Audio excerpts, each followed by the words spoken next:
we have a record. And for the first time today, our camera works as well. It's very good. So thank you. This is our last workshop for today on deinstitutionalization. Just a couple of housekeeping announcements first. The accessible toilet is downstairs by the reception. The fire exits are marked with a green sign. There is one fire exit here and one fire exit on the right side of the door through which you came.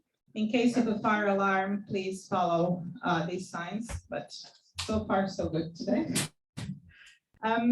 What else? There's coffee, tea, and snacks in the back. And yeah, I think that is about that for the housekeeping. Now we have really an exciting panel of speakers for this workshop. So first of all, we have Ivonne Pedreros Puentes, Human Rights Officer at the UN OHCHR, so the UN Office of the High Commissioner for Human Rights. On my left, then we have Ritta-Leena, Karlsson, and Jamie Bolling from the Independent Living Institute. We have my colleague Lilia Angelova Mladenova from ENIL, and we have Valentina Stoeva from the European Ombudsman's Office, the inquiries officer. So a really good panel today. What we'll do is, because Catherine has to leave before the end of the workshop, we will take the first presentation and then some questions for Catherine, if that's okay with the rest of you. And then we'll continue with the rest of the speakers, and we'll do the questions after the presentation are finished. I would ask the speakers to kindly not speak longer than 15 minutes. So we do have enough time for discussion. And without further ado, let's get started with Catherine. Catherine is going to present to us a really exciting document, really important document, the recently adopted guidelines on deinstitutionalization, including in emergencies, the document adopted by the Committee on the Rights of Persons with Disabilities just a couple of weeks ago. We call them, in short, the global guidelines on deinstitutionalization. Catherine is going to tell us a little bit more about this document so that we can maybe plan together how we can use it. So Catherine, use this mic. Okay. Let me pull up your presentation. Share. And we're going to share.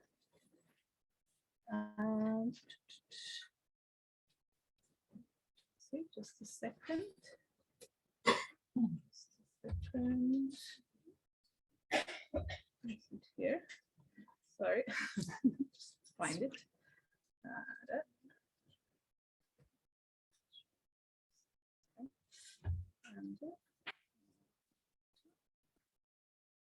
And this is it.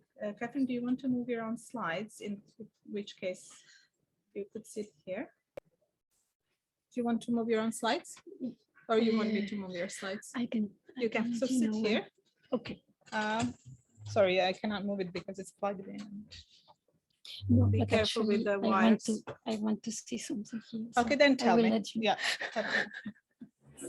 And yeah, I can follow you if you want, and just move. It's on. Okay. Yeah. Thank you, Ines, and thank you to all of you for being here, for your work throughout these years, and for inviting me to share with you some ideas and some. Or just put it closer to your mouth. That's all. Thank you. Thank you, Ines, and thank you to all of you for being here this afternoon. And thank you for having invited me to share with you some insights about what was the process of developing the committee's guidelines on the deinstitutionalization, including in emergencies. I saw it from inside the secretariat of the committee. I had the privilege to witness the process and to work with persons with disabilities and their organizations throughout this process. So I would like to really congratulate the organizations, including the European Network of Independent Living and other organizations which were very active in developing the document. And so my ideas are really the result, or this presentation is really the result of a process in which I was not the main actor. I was just having a big privilege to work with many people around, including with the committee members, of course. So I divided this presentation this afternoon just in two main parts. The first one is I want to start with a question, and it's like, why to develop guidelines? Why to develop guidelines on deinstitutionalization? What prompted the committee to propose this? What prompted civil society organizations to think about guidelines and the importance of guidelines? And what was the process in which these guidelines emerged? And the second part of my presentation would be more about the content and some aspects or topics that I think are like emblematic and are a progress in which the committee had so far said about deinstitutionalization. So the first point I would like to say is that I have been working with the Secretariat of the Committee on the Rights of Persons with Disabilities for already 10 years. And in these 10 years, I have witnessed many reviews of state party reports by committee members, by the committee.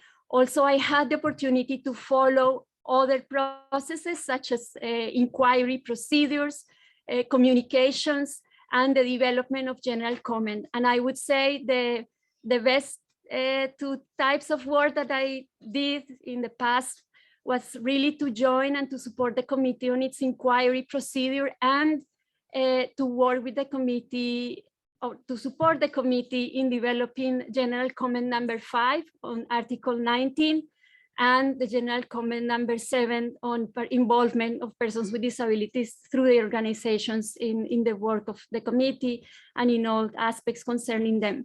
So what was the context, or why the committee moved forward or thought about developing these guidelines?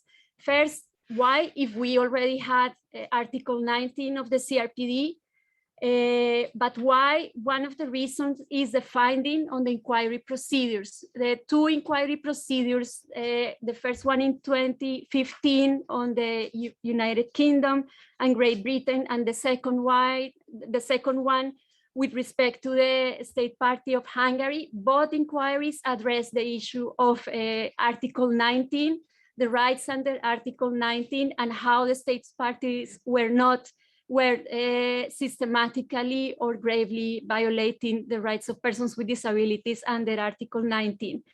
So this is one of the reasons why the issue of institutions, the institutionalization processes emerge and continue to be a pressuring issue within the committee. But also another reason why to develop these guidelines was, of course, the number of repetitive recommendations to different state parties to the convention. More than 90 state parties already have been in a dialogue with the committee, and the committee reiterated and repeatedly asked state parties to start the institutionalization processes and to really uphold all the parts, the main or the core aspects of Article 19 jointly with other articles in the convention. And another reason or another question would be, why, if we already have general comment number 5 and we already have the guidelines on Article 14 upholding the right of persons with disabilities to freedom. And this is because despite these documents, the findings, the recommendations in the general comment, the issue of the situation of persons with disabilities in institutions during the pandemic was really a strong evidence before the committee, or put forward before the committee by civil society, about the harmful impact of institutionalization in any form, and the need to do something else than just recommending the state party in regular times, but also to focus on what was going to happen with persons with disabilities and with deinstitutionalization in times of crisis.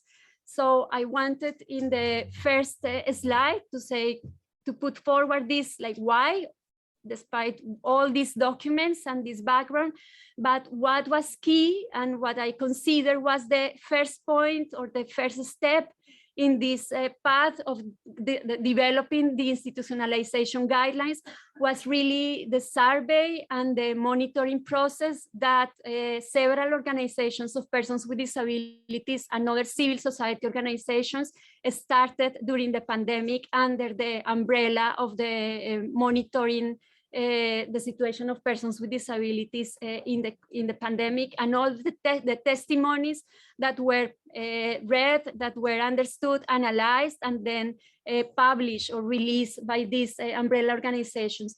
In 2020, in August 2020, the committee had the opportunity to meet and to listen some of these testimonies, some of these already partial findings of the survey, the collective survey, and then it decided that really to continue in any way to monitor the situation of persons with disabilities and including persons with disabilities in institutions was a priority for the committee.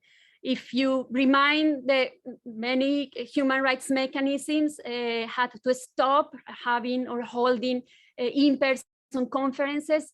They also had to stop having review of state party reports. So the usual channels of exchange and communication that usually the committee would have every year, twice per year in Geneva, or those channels were not there. So is in this session in August 2020, after having heard the testimonies about what was already happening in institutions, including the passing away of persons with disabilities due to COVID, the higher risk for them there in institutions, the committee decided first to establish a working group on the matter of deinstitutionalization, but also to continue having this exchange and this focus on monitoring the situation on the rights of persons with disabilities. The second. Thank you. So how the question was then how to continue monitoring the situation and to respond to the situation too. Those were the two main challenges also for the committee.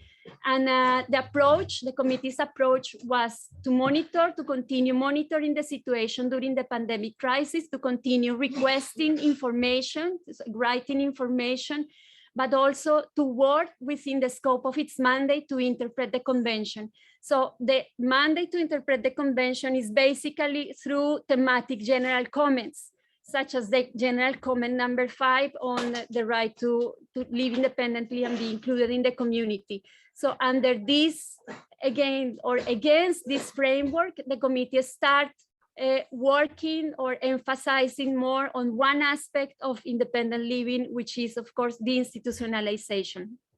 And the third point of the committee's approach is to involve, it was at that time and it continues to be, to involve right holders and the representative organizations in the process. So it was not for the committee to sit down and do research online or just get 1 or 2 or 3 cases, but the most important for the committee was to continue having this communication with people and with the right holders of the convention, and also to reach out to stakeholders in different regions. So it was not enough to speak or to hear from people in the Americas or in Asia or in Europe, but it was necessary to have a regional focus.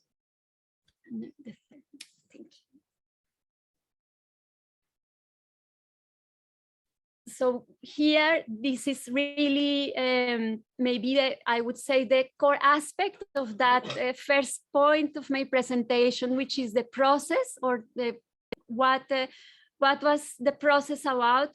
Is first, it was a process for the first time the committee conducted, designed, prepared these regional consultations. The challenge was to settle down online. The online work was really like a new model for all of us, for committee members, for organizations, for people at the Secretariat. So we had to be really creative. And in this point, I want to really like praise and share with all of you that the involvement of organizations working in the International Disability Alliance, organizations like Validity, like ENIL, we developed all together the concept note and also the methodology of how could we develop or undertake these regional consultations. So we had to think together about what is a methodology which allows people to speak, but also to receive, to be comfortable and to be safe in an online space, but a methodology that allows people also in institution to participate or to send their testimonies in private and to be heard at that online consultation. So it was not just sending information, but it was that every person who was willing to really present their opinions about what was happening in institutions and what should be the way for the institutionalization should be able to participate in these regional consultations. I would say is, of course, I'm not impartial because I was part of the organizing group of the regional consultations, but I think it was a new process for the committee and it really was a successful experience. We got a lot of positive response from people in different regions, and even persons with disabilities in whose countries the state party has not reported yet to the committee. So even them, they could participate, they could express themselves instead of waiting like 1 to 3 or 5 years or more to have the opportunity to present their situation before the committee in a regular state party review. So this was something new for many of them. We had also the involvement of some children to our, I think Inés was one of those persons insisting that we need to involve children to allow them to participate. And at the end, we thought it could be like, it should be in the future, it should be easier, it should be more accessible for children with disabilities to participate, although we had some of them in different consultations. When they spoke, they were really strong, they were really clear about what did it mean for them to be in an institution, and the fact that they wanted, or some of them who already had been deinstitutionalized, to really advocate for the institutionalization.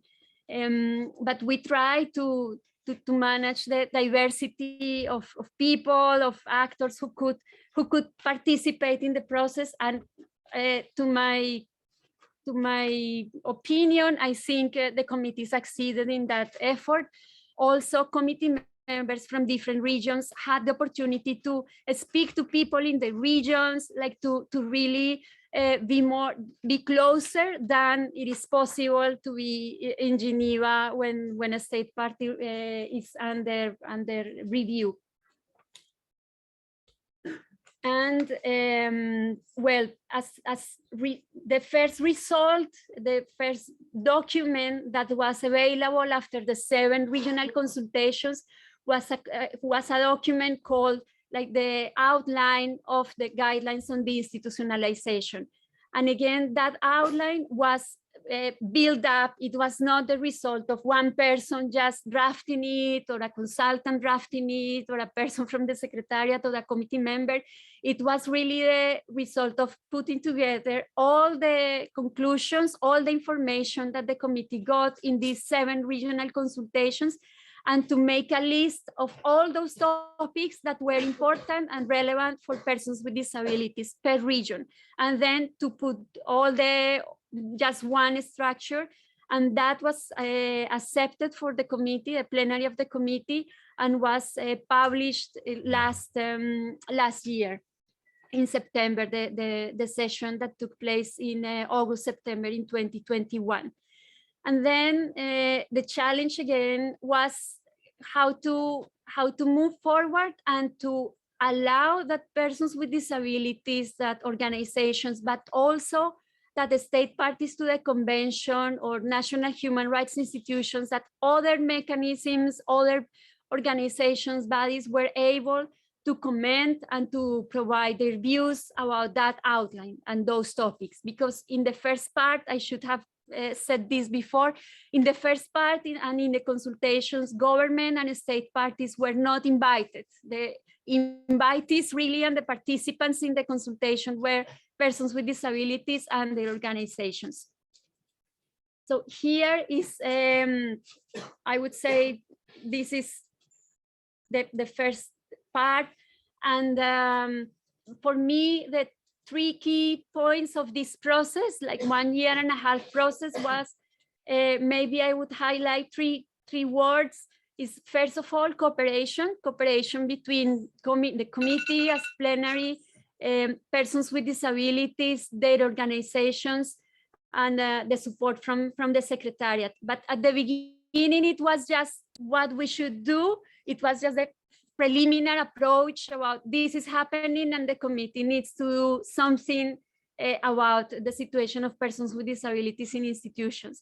The second step was really involvement, and involvement really on a continuing basis. It was throughout, like every month we worked together, we were sharing documents, exchanging ideas about how to prepare for the process, how to improve also the methodology, the ways to communicate the process to persons with disabilities in the world.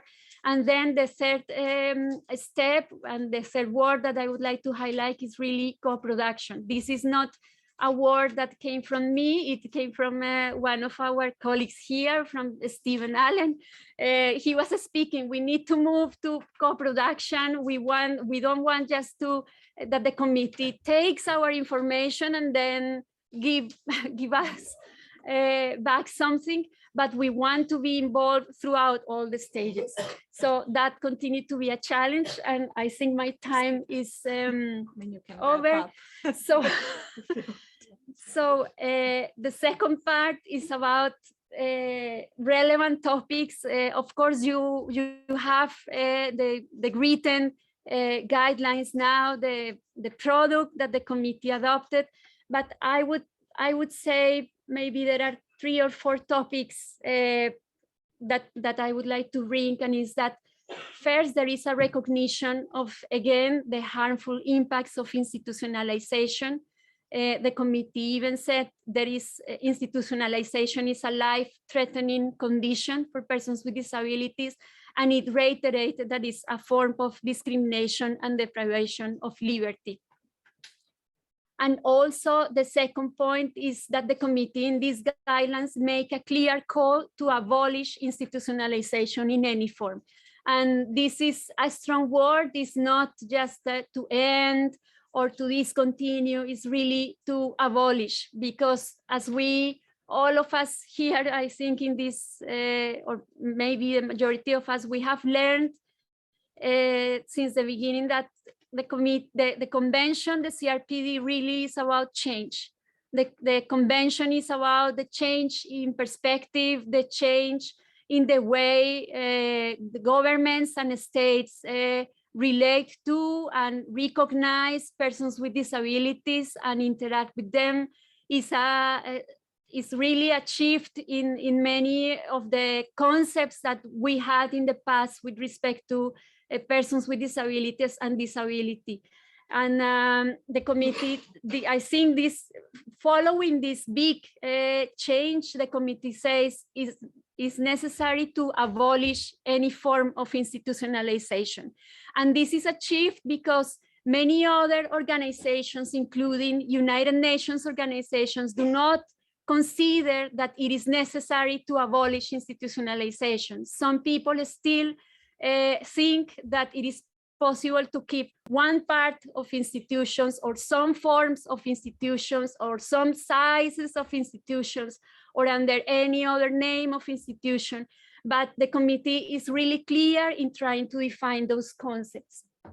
And then I will follow this idea of changing, because what the guidelines do, more beyond what is said in every of the paragraphs, I would say the committee clarifies concepts. Again, the committee conceptualize and describe what are institutions, and the committee also defines very well and with many elements about it speaks about community-based support. Because one of the findings, and then we are going back to my initial question, why, if we have general comment number 5, if we have recommendations, because in many recommendations, the committee recommends the state party to develop community-based support, but still some state parties continue calling community-based support to small institutions when they are in a neighborhood or in the municipality, then they consider this is community-based support because the institution is in the middle of the community. So the committee is really trying to be very pedagogical, but very direct with the state party saying this is not an institution, it's not a form of community-based support. And again, gives a lot of elements, defining elements of what it is or what is not community-based support. But also the importance of these guidelines is that the guidelines reiterate that there is freedom of choice, that persons with disabilities need to be not only involved, but also be the leaders of processes of deinstitutionalization, and that there are no groups or subgroups of persons with disabilities who would have more right to live independently, or who are more able to be in the community and to live independently, or others not. So this super artificial difference that some policymakers do with regard to the institutionalization, the committee is clear in saying no, the starting point is that everybody, all persons with disabilities, regardless impairment, regardless any other background, have the right to live independently. And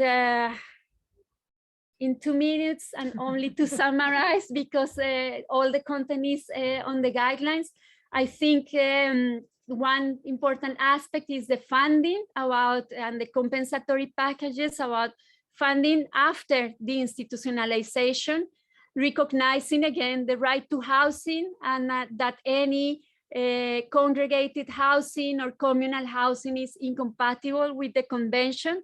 That was one of the doubts or queries raised by state parties, saying no, but we have housing, we have flats, and this is our way of deinstitutionalizing people. And then the committee explains here that communal housing or congregated housing is not compatible with the right to housing of persons with disabilities. And I would say other key themes that are quite new, and also the basis for further development and discussions, I would say, is how the committee defines and addresses the right of persons with disabilities to live independently and the institutionalization process in emergency situations.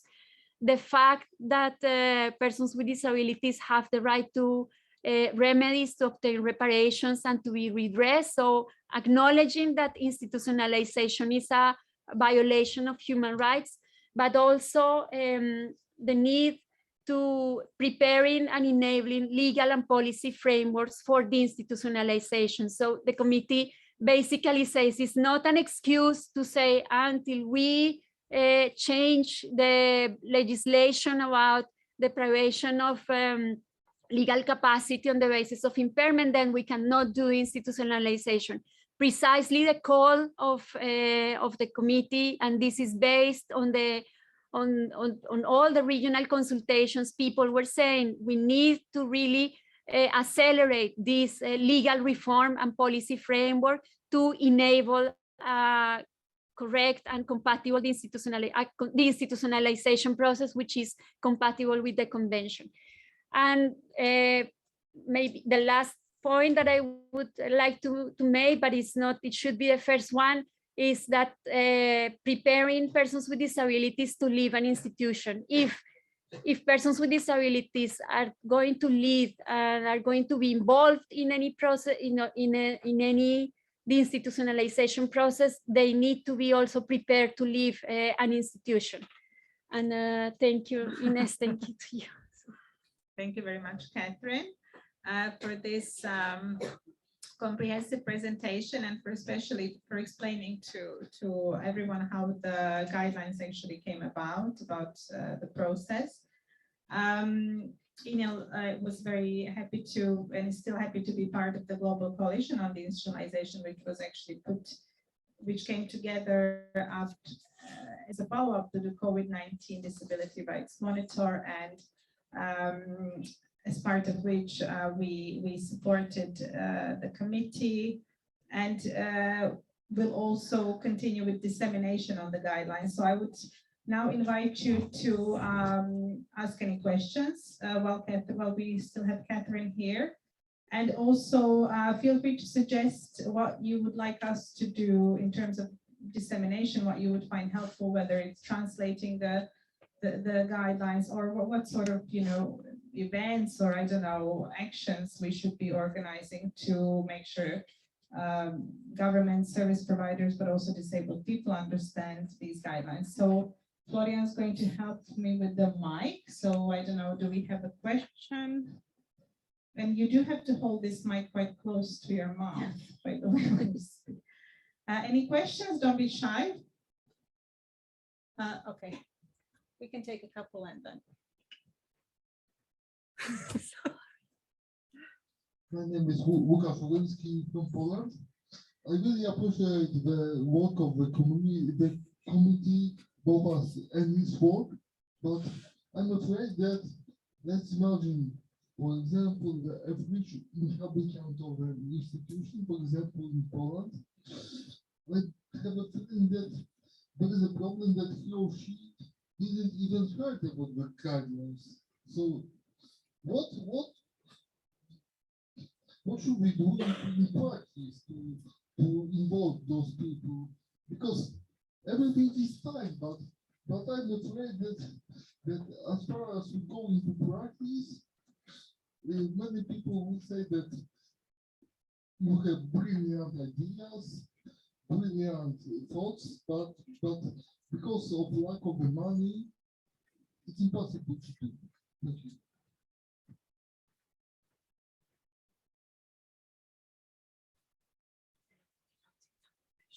Hi, my name is Ovidiu from Romania.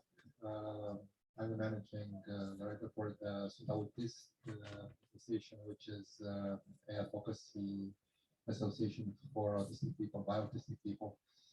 And one problem that we have with institutionalization in Romania regarding to autistic people that are non-speaking is that there is practical no dissemination of alternative augmented communication as a method of creating independence for non-speaking autistic people. There is and fighting against autism and fighting against the non-speaking person and making them speak.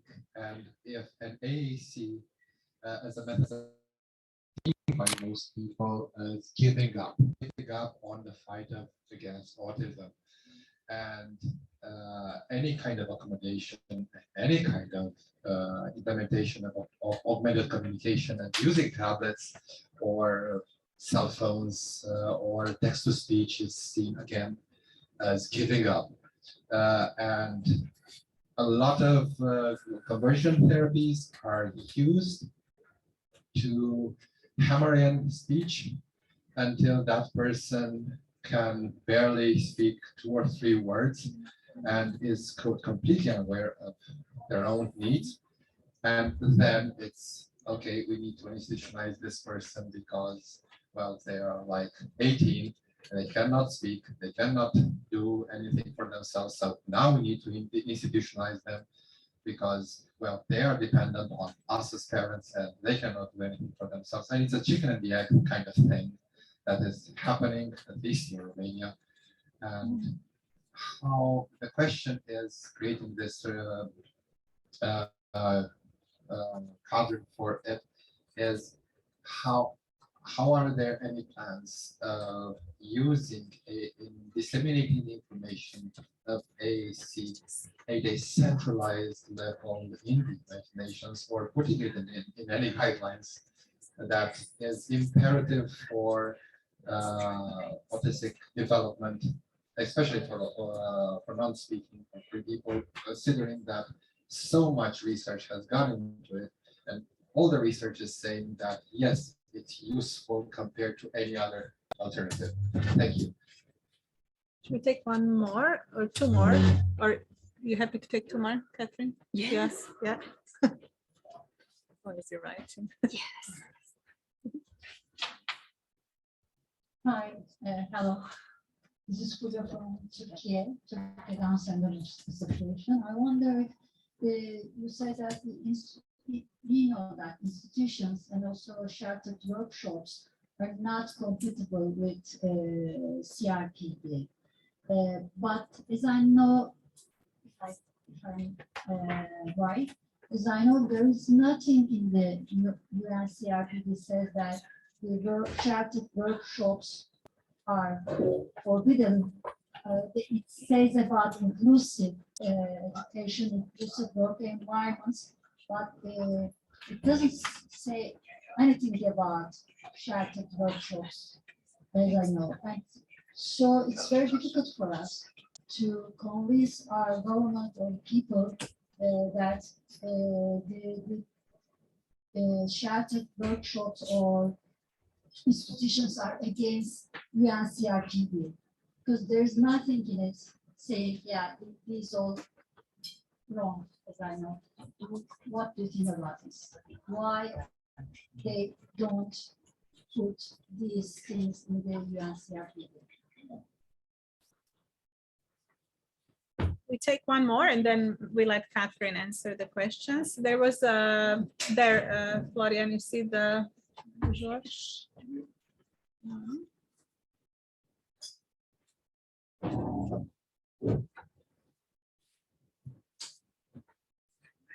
Good afternoon.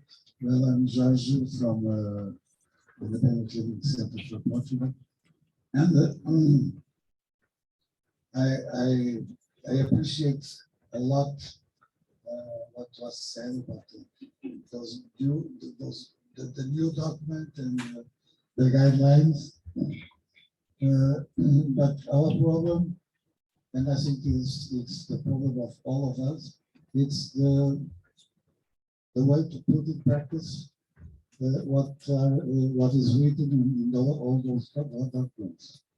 In Portugal, the government, at the same time that they say that the way is the independent living, they pursue institutionalization policies. Just an example, the Secretary of State was very proud because they have a program to renew social facilities, and she was very proud because in 100 projects that were approved, 75 were residential facilities for disabled people. So they are proud of doing it, and I don't know what we can do now. But this program is with the national funding, but with the European funding, they are now planning a new institutional type of home, that is home for autonomization and inclusion. They call it like this. there will be 4 or 5 people in a house with a regulation they don't do. They don't have to accept. They don't choose the house where they go. They don't choose with whom they are going to live. So this is a small institution. They are going to, well, they continue to build institutions for 16, 20 people, and now the great novelty was these little group homes that I think that they will present like their deinstitutionalization policy. It will be based on this small group homes. Thank you, everyone.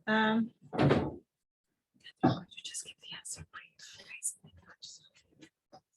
I'll let Catherine answer, and then we'll get on with the other presentations, but we will have, chance to discuss still, but just to make sure that we don't run out of time.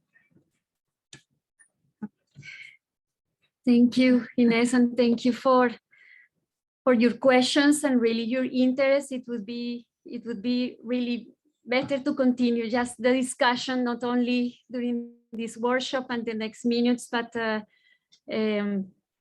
yes, on an ongoing basis. So I think one of the questions is, and maybe the sense of some of the questions are what to do and how to make sure that, for instance, the institutionalization processes include all persons with disabilities, like persons with autism, but also that the institutionalization processes do not contradict the obligations of state parties under the convention. So for this question, I would say there is first a mechanism which is an obligation of human rights organizations, international and national human rights organizations, which is awareness raising. Under this concept of awareness raising, including campaigns, it is necessary and organizations should have a budget and should have a strategy to disseminate the content of international treaties and also the general comments or the guidelines. So to make sure that policymakers, to make sure that authorities, that also the public in general, or even institutions get the message and get the message of what is happening in terms of what is the content of their obligations and their duties under the convention. So I would say it is necessary to think about and to develop an awareness raising, not only campaign, but really a strategy that includes disseminating these guidelines and all the relevant, the pertinent, CRPD obligations, again, conclusions to show people that the development right now or the direction in terms of the institutionalization is the one in which persons with disabilities are fully entitled to live in the community and to live independently. And of course, the committee has recognized, for instance, augmentative forms of communication, but I really don't recall any good example of developing, for instance, a general comment or the guidelines, or develop or having a session in which we use augmentative form of communications to communicate about rights. As you were saying, as you were describing, this is only when institutions give up or a form just to provide therapy, which is of course in violation of the convention. But I would say it's necessary for us, for people working on human rights and on the rights of persons with disabilities, to use more all forms of accessible communication to inform and to let persons with disabilities using other forms of communication to know about what has happened, what is happening, and what they could really remember and use. So that it exists. Exactly. That it exists, that option, that option of communication.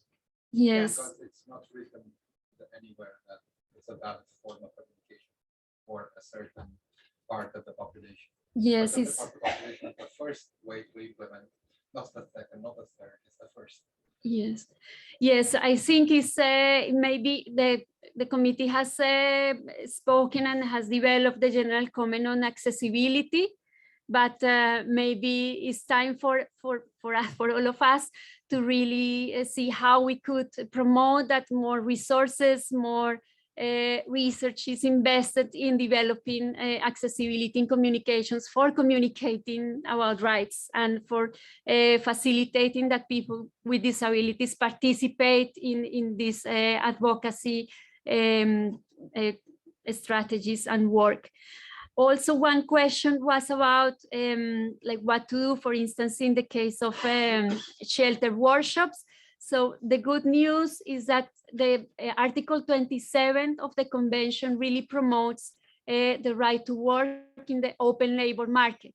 And the shelter workshops or shelter types of work are not necessarily, are not in line with this right to participate in the open labor market. Because again, the features of being segregated, not having really choice, not having the same level of labor guarantees and rights is something that was made evident by the committee. The committee also in August, September discussed and decided to adopt a general comment on the right of employment.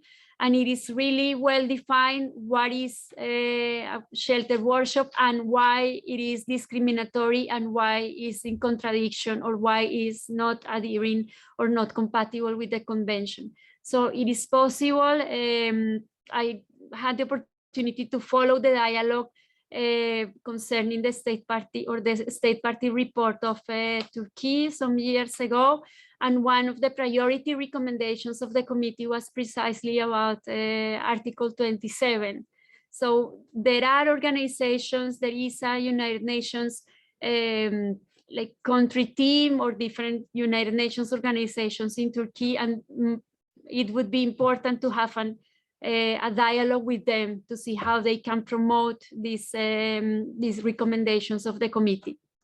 And also you were asking about like what to do, for instance, to avoid the risk of seeing implementation of the institutionalization also in the way of developing more facilities, small group homes or other facilities. And I think there are two, definitely it's necessary to make use of the mechanisms, human rights mechanisms that you could have at the national level. For instance, if there is a national human rights institution, if there is an independent monitoring mechanism in the country, in this case Portugal or in any country, it is important to make to raise the question before them, like what is happening or what is the policy or what is the monitoring of this national human rights institution with respect to this deinstitutionalization process. So just with a request of information, like it's a written request of information about maybe a simple topic, like what is the deinstitutionalization strategy in Portugal, and then from that, that could be just the beginning of a process of exchange, of bringing policymakers and bringing the authorities accountable to you, to persons with disabilities. So I would invest time in preparing a request, even if it's it's a very concrete request of information about funds, about the institutionalization processes, mechanisms, about how persons with disabilities in the country, in a certain country, can participate. And then from that point, then we will have to continue following up, but also to access the regional mechanisms at the level of the European Union, to ask under the current disability strategy what portion of it or the indicators is dedicated to follow up on the institutionalization. Again, to ask to send information about the guidelines to the European Commission, to use the scope of the replies to the list of issues prior to reporting prepared by the committee concerning article or under Article 19. And this is going to be like a long-term process, maybe 2 years before the committee is going to see and to review and to have the time frame for a dialogue with the European Union. But in the meantime, you could really work and try to push for more, again, accountability about what is happening in this aspect. And the third point is to access the international mechanisms, for instance, to send a complaint or to send information to the special rapporteur on the rights of persons with disabilities. He was this last May, he was here in Brussels, and also making a visit to the European Union. So special rapporteurs at the level of the United Nations, they are able to receive information, a complaint concerning an individual or a group of people.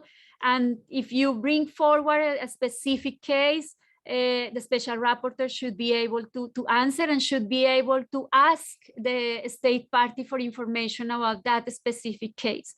And I think also is timely to use more the complaint procedure before the committee.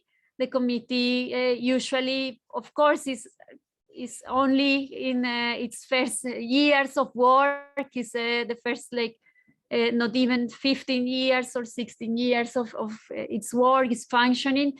But I think it is necessary to bring more specific cases, individual cases, for the consideration of the committee, and to request, for instance, like emergency or measures that are taken in advance of provisional measures that are taken in advance of a decision on the merits or a decision of the committee on a specific complaint.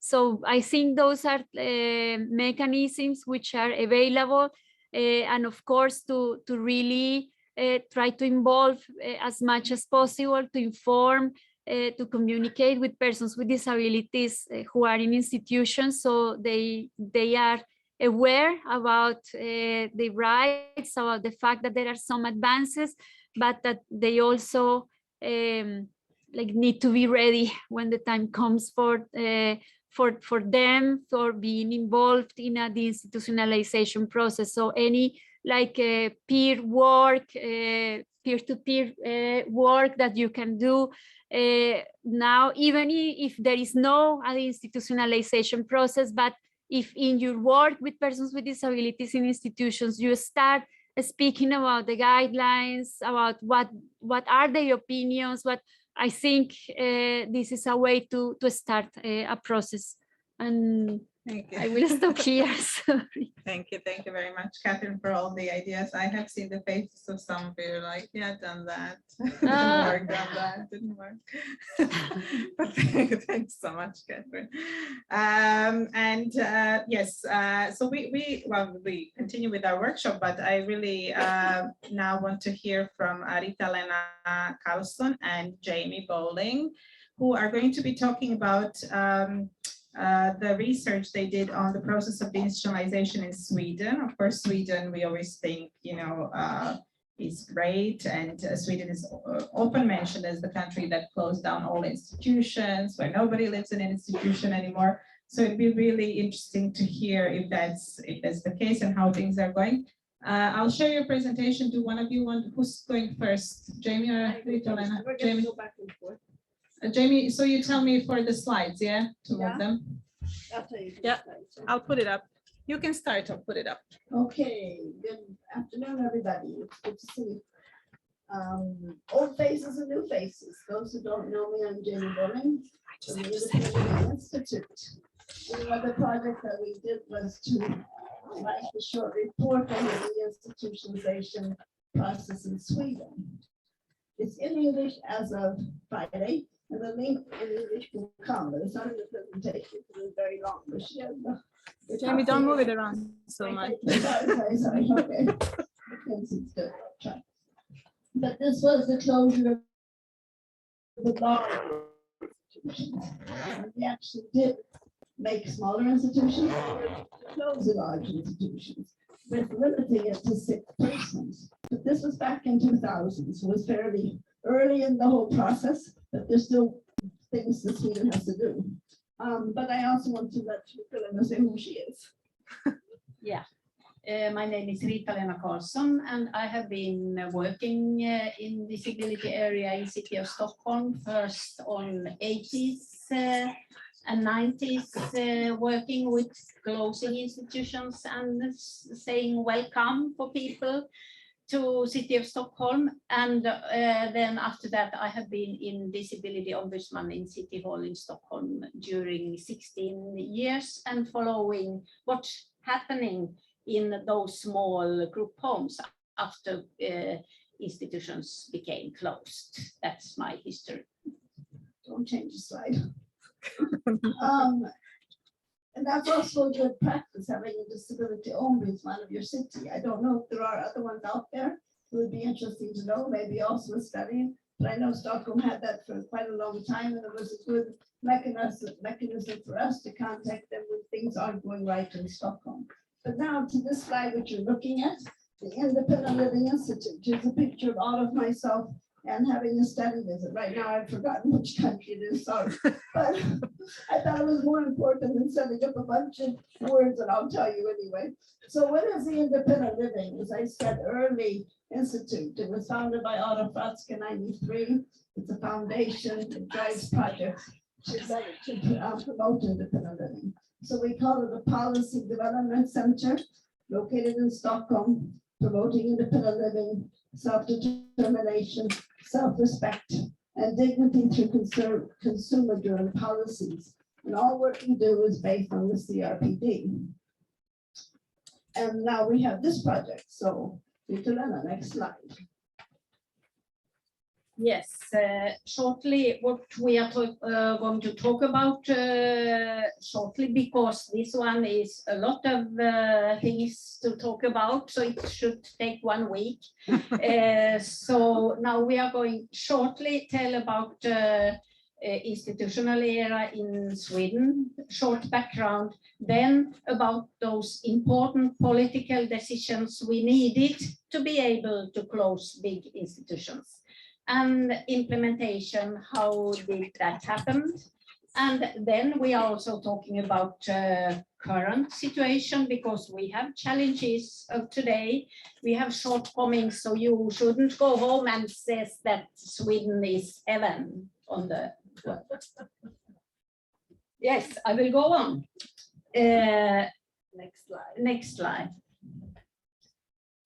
Those terrible pictures are from that 120 years long era, institutional one in Sweden. And that was especially in 50s, 60s, it was very, very common and usual that, for instance, doctors said to parents when they got a child with disability, just leave that child to the institution and have a new perfect one. And opinion was that yes, those people who could take care of people with disabilities, that was in institutions, professional one. And I have met so many parents who run away with the baby and hide that baby at home because they didn't want it to listen to that advice from the doctor. And it happened in 50s and 60s. And the last big institution became built in Sweden so late than 1980. And very soon after that, you could turn opinions to closing way.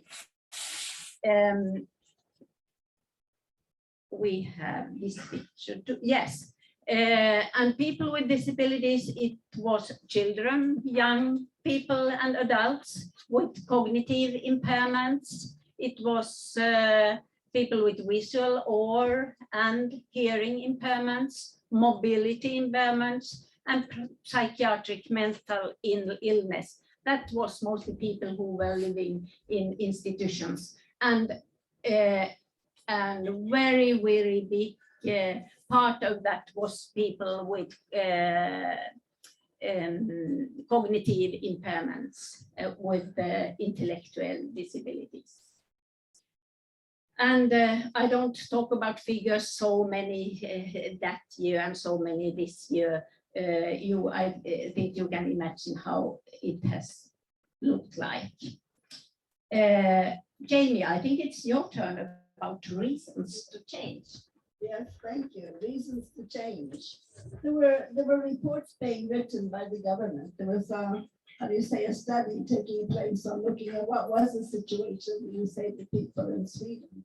And these inquiries and inspection reports showed that it was quite horrendous situations in the institutions, that there were breaches against human rights, that like we've been hearing already with the other work, that there were poor living conditions, that there was even an experiment in a place called Ritta-Leena, where they did an experiment on giving people with intellectual disability sugar to see how bad or how good their teeth would be after a while, and when their teeth started falling out.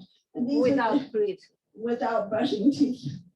And these are the kind of things that were happening in Sweden in the 70s, I think. It was not 60s mostly. 60s, sorry. But still not so long ago in our history, things that were allowed to be done, which is scary. So those were the reasons we changed. Next one. And as Katarina, I think, told us that in order to do the deinstitutionalization process, you have to have enabling legal and policy framework. So this was what was taking part in Sweden as well, preparing legislation that would make closing of institutions possible. There was a political decision, which when it was taken, there was 85% against the decision. There were politicians who were against them. There were those who took the decisions, but those who were against. The people living in the institutions, I can't leave here. This is my home. I want to stay here. The parents were saying, we can't move my children. The social workers were saying, what am I going to do for a job? But they made the decision, we're doing this. And when it was finally done, there was only 15% that were still against that, because it hasn't been a perfect process. There's still problems with different people in their situation, living situation, especially among those with social and I don't know if you say social mental health. So they made the legislation. Here's just a list of a few.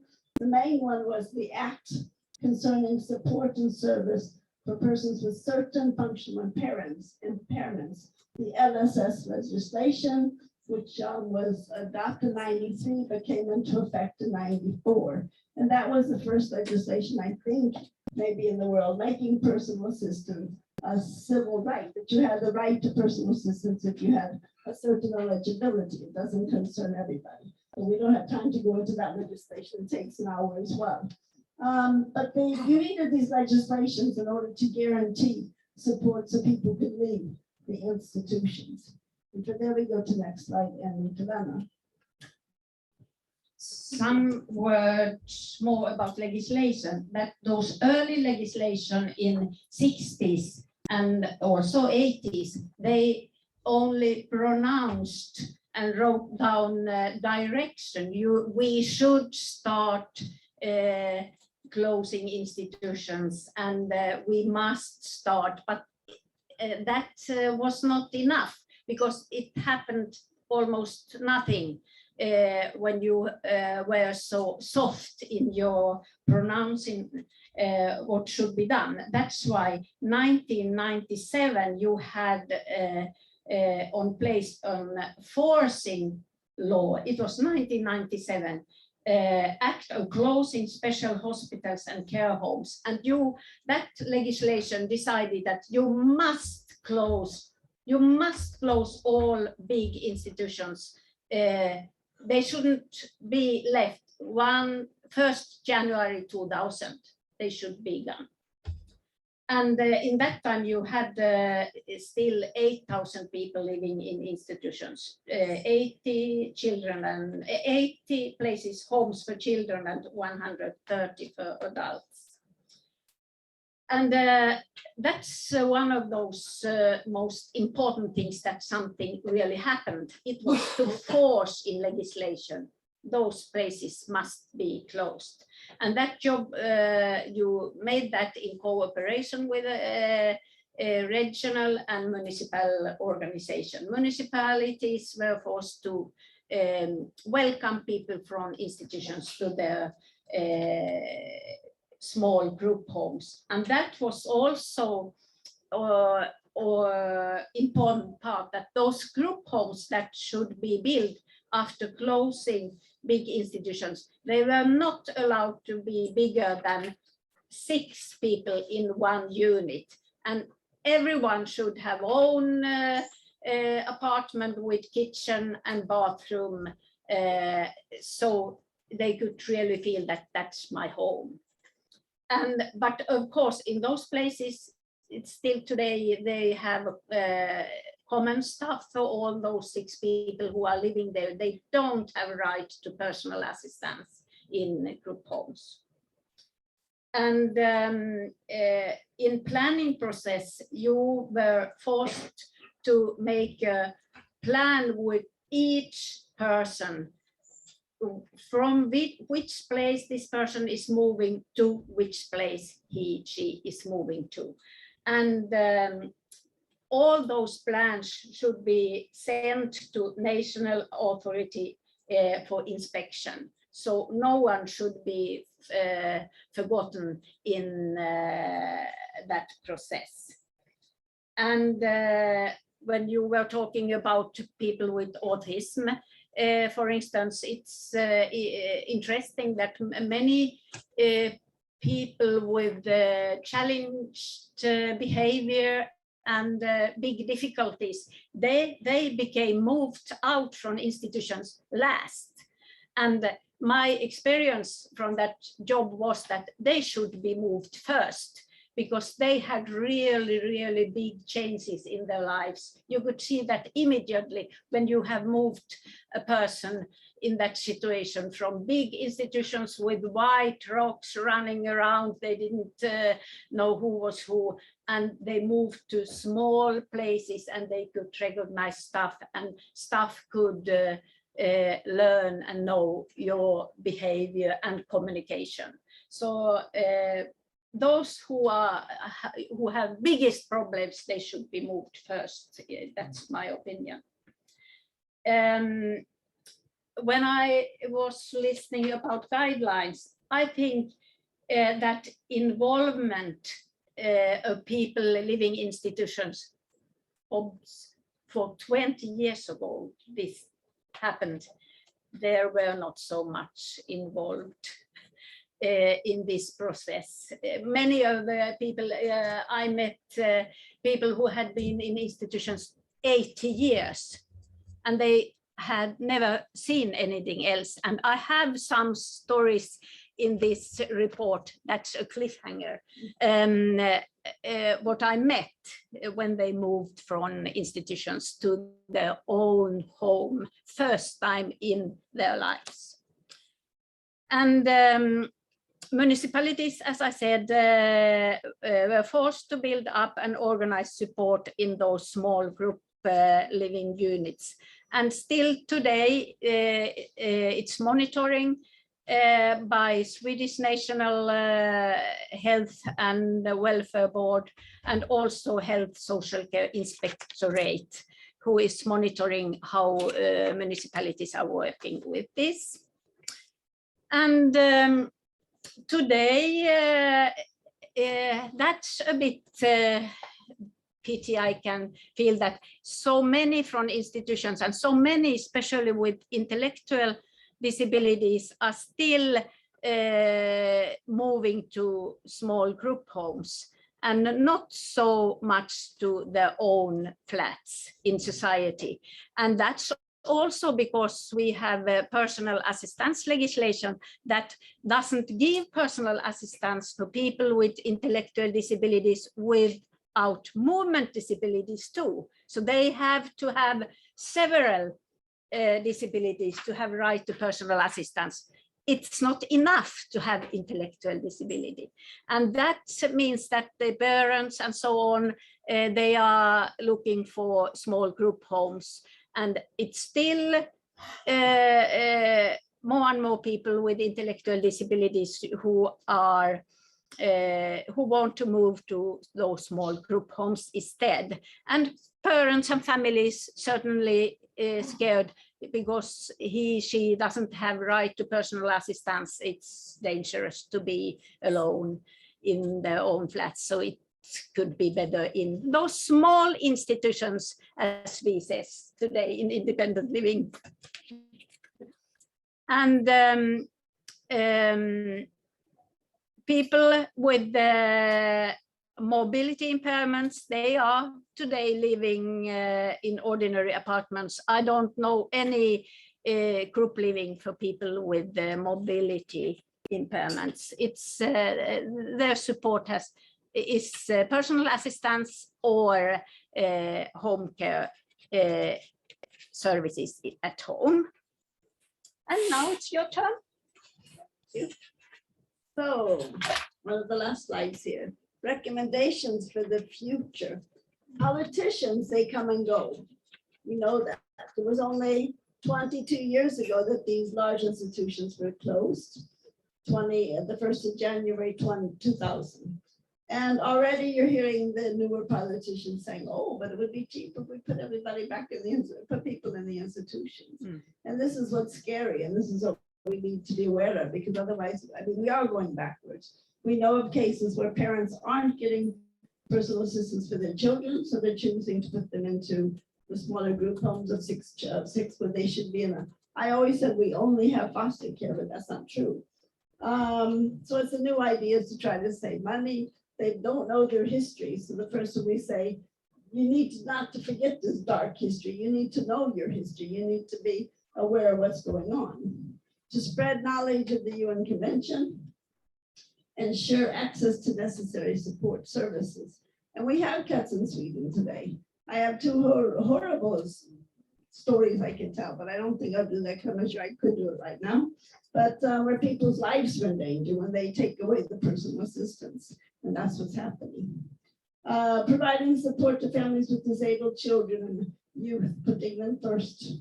Provide forceful support service to persons with mental illness. Here we mean by first was strong and good measures of support.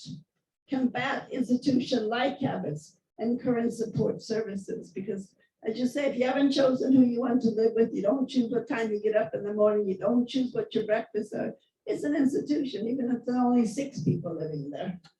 And then there's a lot of vulnerability or violence that's happening in our news today when it comes to people with disability. What I want to call hate crime, but we don't have disability as part of our hate crime legislation. And we need to get that enacted to stop this kind of treatment that's going on for people. And where they cut down services, a little boy, 5 years old, was put only temporarily, had an autism in 2 weeks at institution last summer. He somehow got out and drowned in the river because there wasn't enough support.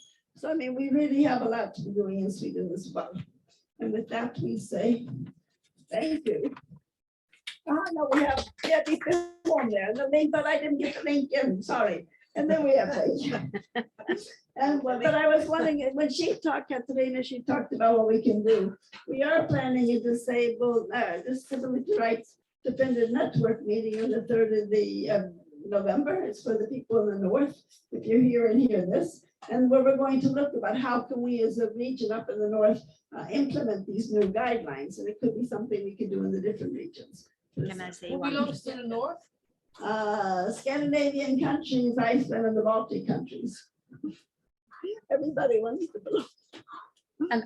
I want to add something more. It's that guidelines we heard about. It's a modern document. As I said, it was for 20 years ago we were working with this, but there is a lot of very good things hold this document. But I want once again point out, it's not possible to close institutions if you don't prepare good service and support at home. Otherwise, it doesn't work. So that's why that legislation, LSS legislation with 10 different rights for people with heavy difficulties, included personal assistance. It was really, really, really important that we could have success with moving from big institutions. But now we have a lot of things to do in those small ones. Thank you. We'll take questions a little bit later. I just want to make sure that we hear from our two next speakers. The next one is my colleague Lily, and she talked a little bit, not in too much detail, but about ENIL's shadow report on the implementation of the CRPD in the EU. I think Catherine mentioned the EU is going through the review now, so they received a list of issues already and they're preparing an official report. We will still have, we had this shadow report in preparation for the list of issues, but we will still have another shadow report next year in reaction to their official report. So things like you mentioned, George, we would definitely want to include as examples in there. So I'll pass to Lily.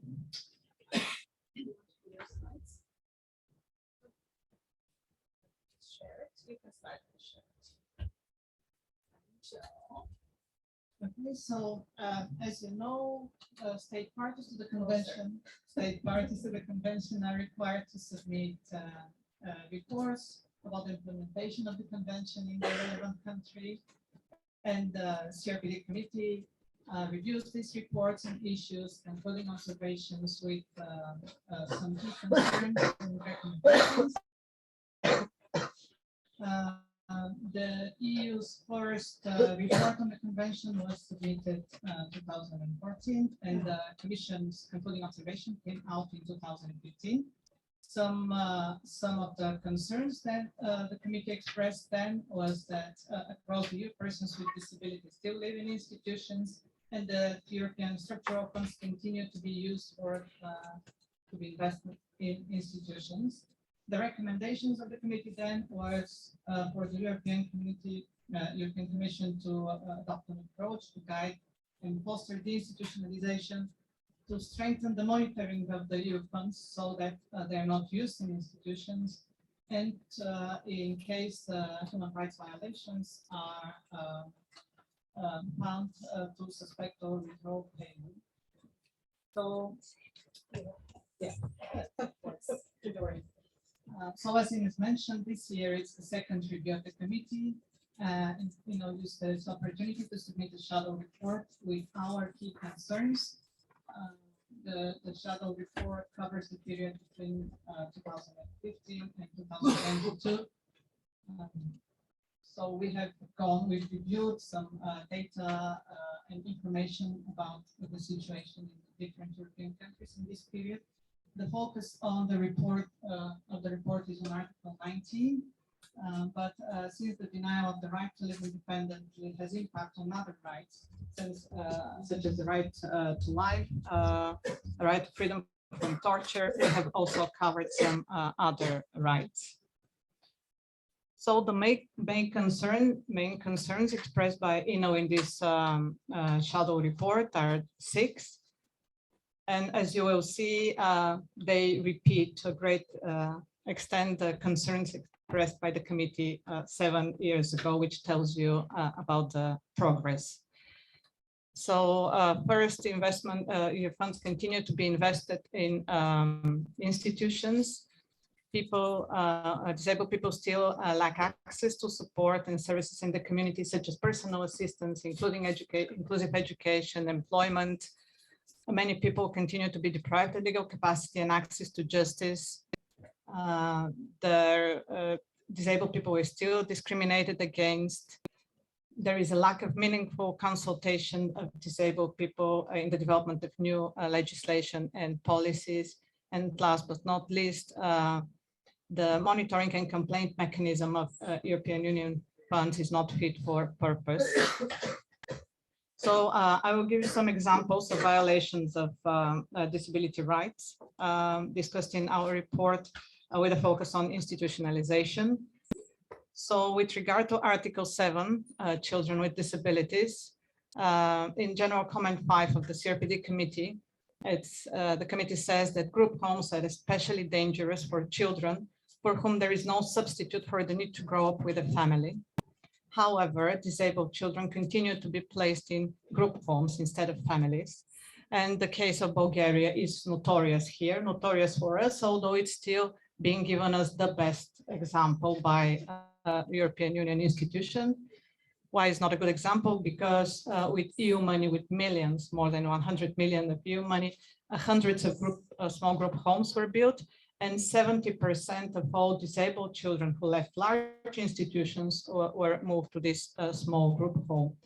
And at the end of this, the institutionalization process, there were more places actually in residential settings than there were before that.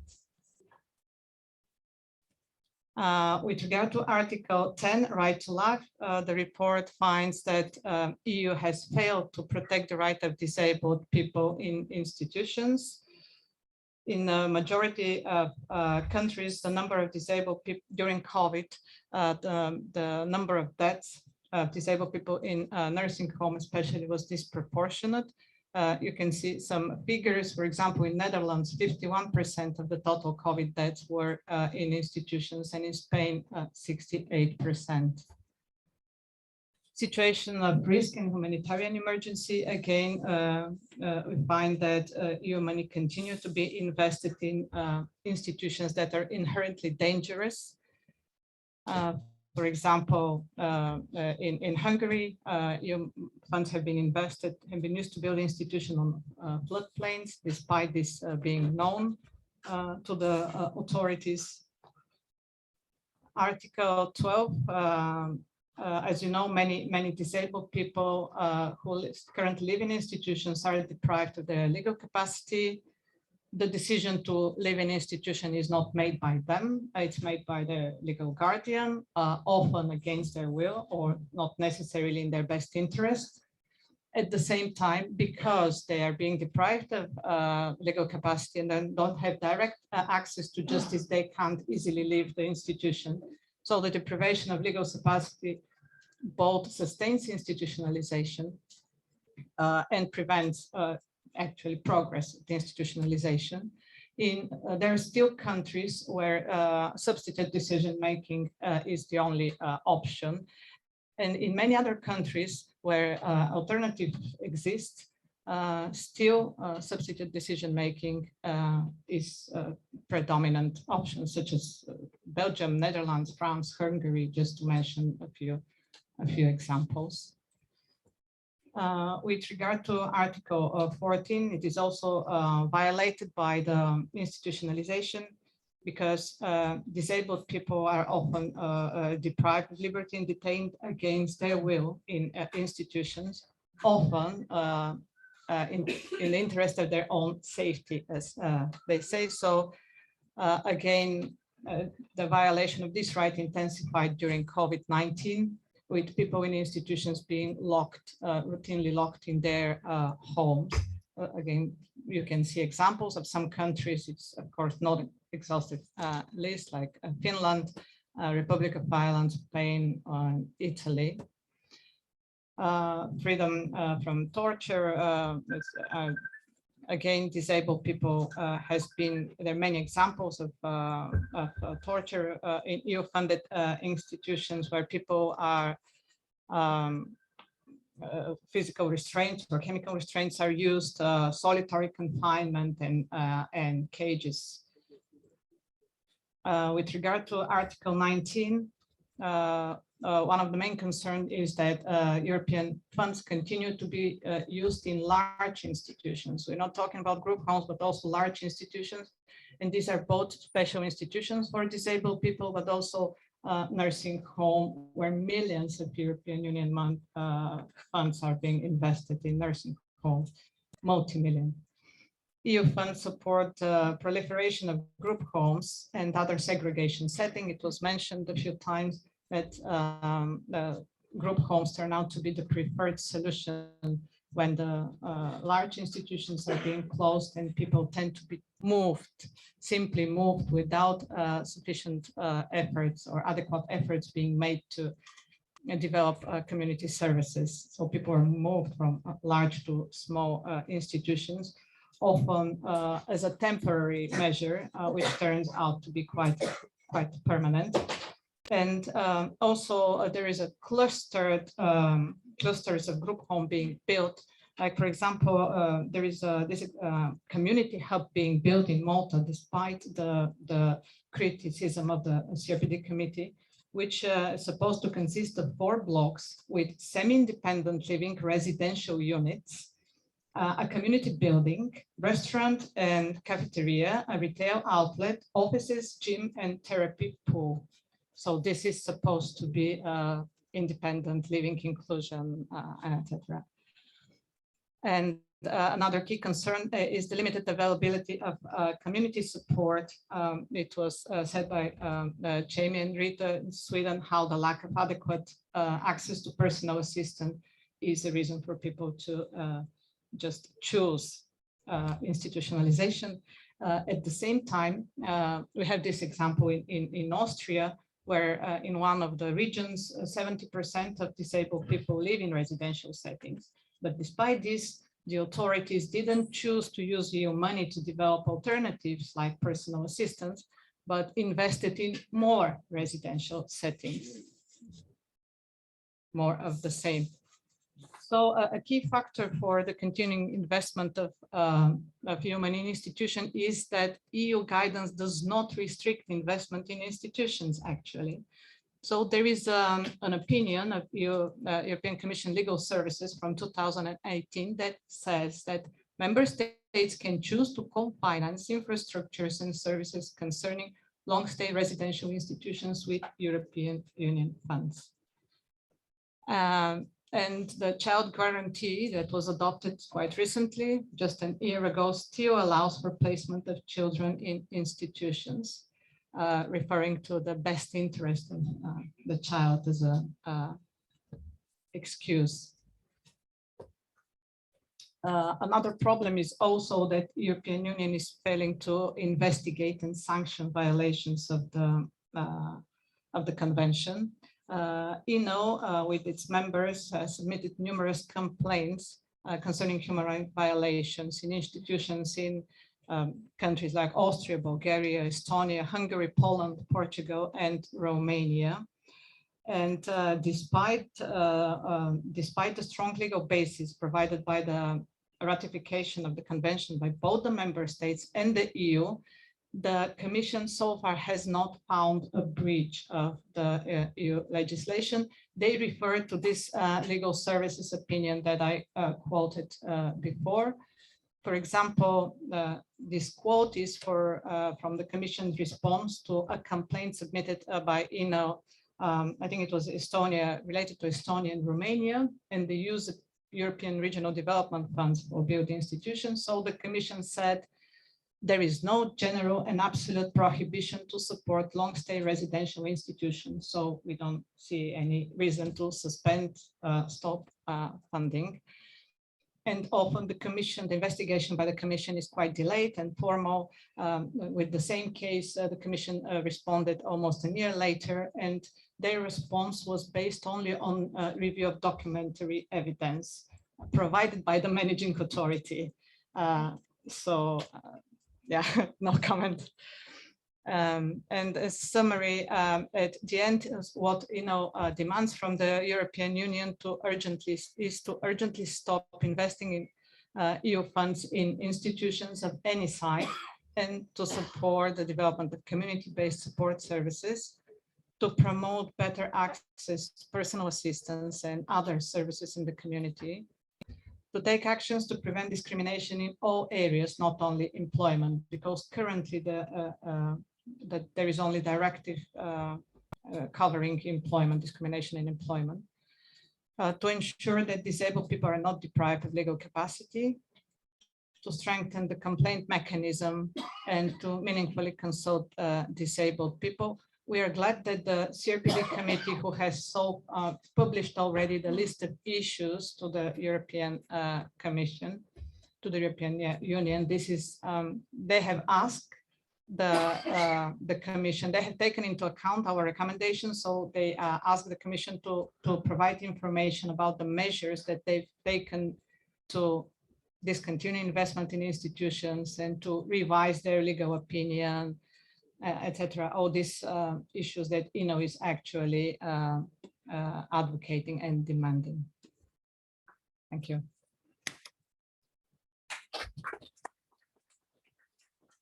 Thank you very much, Lily. So yes, we are quite happy with the questions that the committee is asking the European Commission and are quite curious to see what they will say on that.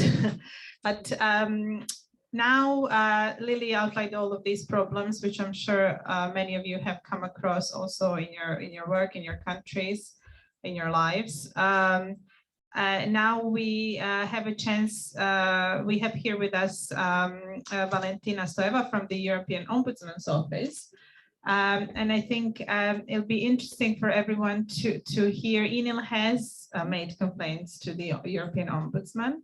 I don't know how many of you have made complaints to the European Ombudsman from the countries. I think it'd be interesting to hear, Valentina, more from, what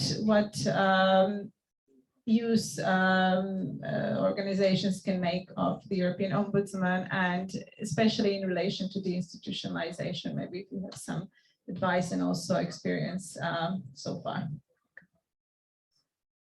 Thank you.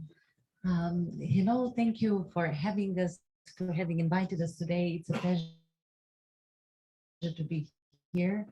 I would like to talk about the role of the European Ombudsman in ensuring compliance with the UN CRPD, and I would also talk about what you just mentioned. First of all, what is the European Ombudsman? Our office was created with the Treaty of Maastricht, and its task is to conduct investigations, own initiative investigations, claims into maladministration by the EU administration. This means that we're looking into the activities, the administrative activities of the EU institutions, offices, agencies, bodies. So, for example, on the topic of deinstitutionalization, we have recently closed an investigation, own initiative investigation into the European Commission. And I will talk about this in a moment.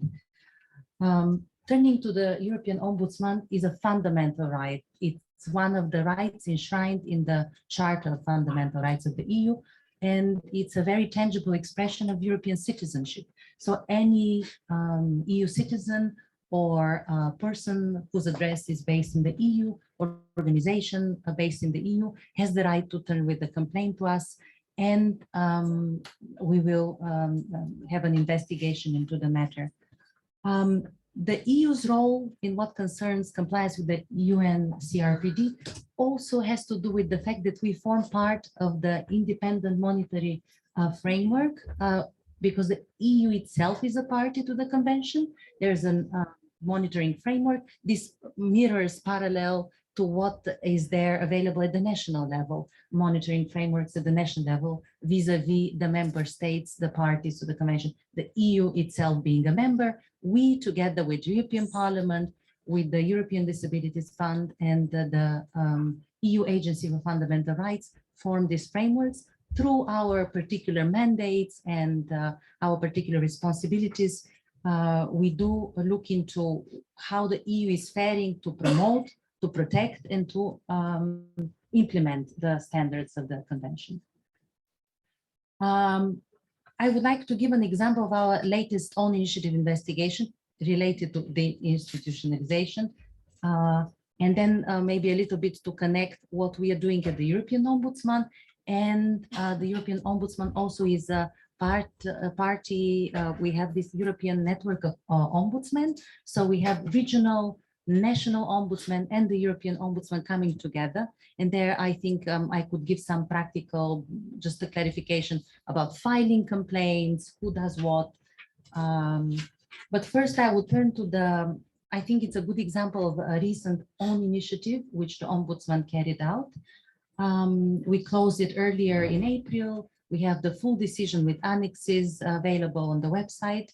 And it concerned how the Commission, the European Commission, monitors and how it complies with its role in ensuring that member states who receive European structural and investment funds, they promote the independent living of persons with disabilities and older persons. That was the larger theme. The own initiative of the Ombudsman weaved together a set of questions that we asked the Commission on the topic, the replies that we received from the Commission. We also had input from, we had a targeted consultation, and the European Network on Independent Living contributed to it. And we also asked members of the European Network of Ombudsmen to also give us views on the topic. How are member states faring? How is the Commission ensuring compliance with the standards? And we received 13 contributions from national and regional ombudsmen. And we have these contributions, we have the opinions also annexed. Everything is on our website if you're interested to see the details. In the framework of that investigation, the Ombudsman reminded the Commission on a number of rules and standards that it is bound by. Well, first of all, in relation to European structural investment funds, the regulation itself that regulates the rules for this funding clearly requires that the fund should be used in a way that promotes the transition from institutional to family and community-based living. The Ombudsman also recalls that the Convention on the Rights of Persons with Disabilities and the Charter prohibit discrimination on the ground of disability. And the Ombudsman also referred to a set of recommendations, concerns expressed by the Committee on the Rights of Persons with Disabilities. Some of the resulting suggestions for improvements that the Ombudsman distilled, and I think these are the key takeaways as a result of this recent investigation.